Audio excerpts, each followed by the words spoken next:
Yep, still got it. Got what? Hey Ryan, I didn't see you join in. Yeah, what's up? Just thought I'd see what you're doing. Oh, just playing Halo 3 alone.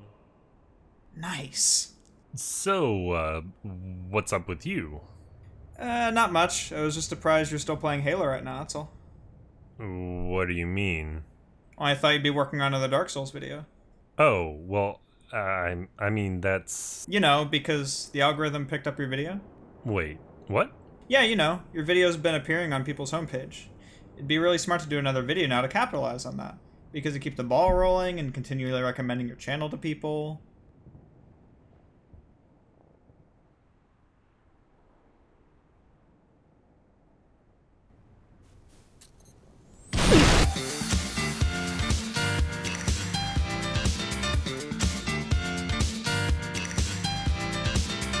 Hello, I'm Kirk, otherwise known as Fino the Fox. The Dark Souls 2 video has suddenly exploded. This really came out of nowhere. Over 2 months after I uploaded the video, YouTube's algorithm suddenly decided to push it out to everyone. Hey, just like when my dad paid child support, it's better late than never, right? The response has been great, much like with the first video, and I'm thankful to everyone who has watched it. With new eyes on the video, though, there have of course been a lot of questions and statements made about it, so I'd like to address them here in this video. First, I'd like to address the question on everyone's mind. Will I be doing a Dark Souls 3 video? The answer is no. Hey, wait, stop booing, let me explain. I did some research into a third video, and unfortunately I found that it simply wasn't going to be interesting. There's very little setup involved. It would essentially be going to kill Yudix Gundyr, get the covetous Silver Serpent Ring, kill the Crystal Lizard, and after that it's just straight grinding. The only interesting part of the video is the number of souls you'd need, which is over 2.6 billion. That's a hell of a lot of souls, and it would take a very long time, but I just didn't think there was enough for it to make an interesting video in the end. Along those lines, Demon's Souls and Bloodborne didn't fare much better. You can't farm in the tutorial for Demon's Souls, so you'd have to wait until 1-1, at which point you're basically playing the main game, and Bloodborne doesn't even have a tutorial to begin with. I had considered wrapping them all up into one single video, but I don't think putting 3 small and interesting videos into one larger video makes anything better. I think it would just be one long, still uninteresting video. I don't like the idea of a video in a series being a step backward, so I think I'll just leave it where it is now on a high point with the Dark Souls 2 video. At least I hope you agree it's a high point. That said, I do have another idea for a Dark Souls video. It will be about the original game, and I've already done much of the research for it. I hope it'll be good. If it isn't, well, you won't see it anyway, so don't worry about it. After that, I don't have any specific Dark Souls videos planned. Not to be a buzzkill, but I'm pretty burnt out on the Souls series, and just From Software in general. I've been playing the games since Demon's Souls, and over the whole series, I've put a cumulative thousands of hours into the games over the last 12 years, and frankly, I'm tired of it. This even extends to Sekiro. Sure, on the surface, the gameplay is significantly different from Souls, but I can't really explain it. There's enough From Software DNA in there that I get the same sensations as I do when I play Souls now. I still love the games, don't get me wrong, but I've been running against this burnout for the past few years already, and I'm ready to move on to other stuff, which for you will come in the form of videos on other games and other topics. I hope you'll stick with me. Okay, that's enough of a preamble, I think. On to addressing the actual video. First, I'm going to address a couple of inflammatory statements I made during the video. A lot of people were upset by my Tomb Raider 2 reference, wherein I stated a game from 1997 had braid physics where Dark Souls 2 doesn't. I'm going to be completely honest. I made this as a joke just to annoy people, and, well, it worked.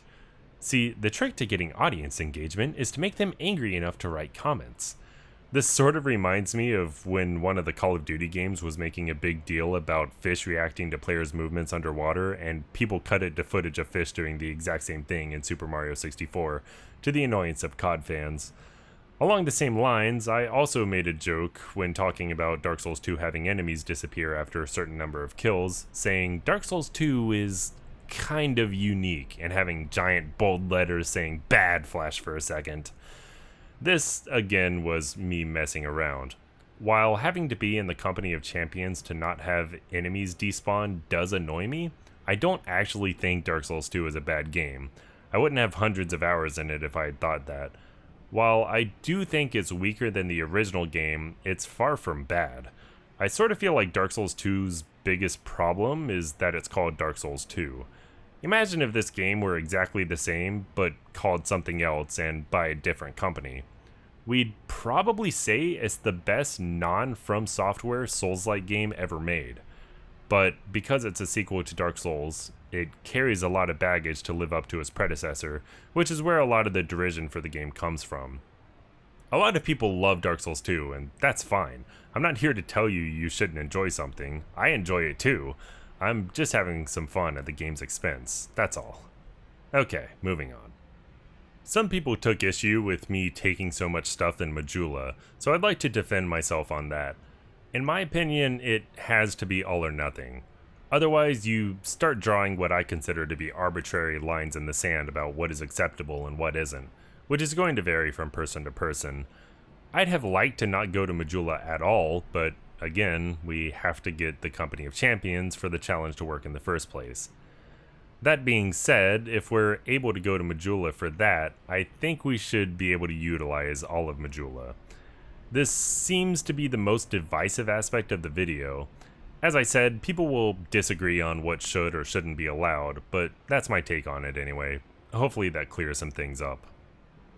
Next, some people were saying that I should go somewhere else to farm, with some even suggesting other spots, or saying I should find the best one, and... Guys, I think you misunderstood the point of the video. I'm not presenting Things Betwixt as being the ideal place to farm. It's almost the exact opposite. This is a what-if scenario, if you decided to do all the farming in the earliest part of the game as a challenge. Surely videos showcasing the best farming spots in the game already exist. I don't think you need me for that. Anyway, some people also suggested that you could jump off the cliff after having the enemies fall. Afterward, you could simply collect the souls from your bloodstain, saving the time that you would otherwise use by running back to the bonfire. This is true. I hadn't really considered that, but I wouldn't recommend it anyway. Having such little HP and being in New Game Plus for this zone after using the bonfire aesthetic, you could easily be one-shot by these enemies, especially the falconers. If you were to die without collecting your bloodstain, that's potentially hundreds of millions of souls, years of your life, down the drain without ever seeing the end of it. So, you're free to take on that risk if you'd like. Well, that's pretty much everything. I'm infallible as always, so since no one was able to seriously challenge the video by recommending anything, I'll go ahead and take my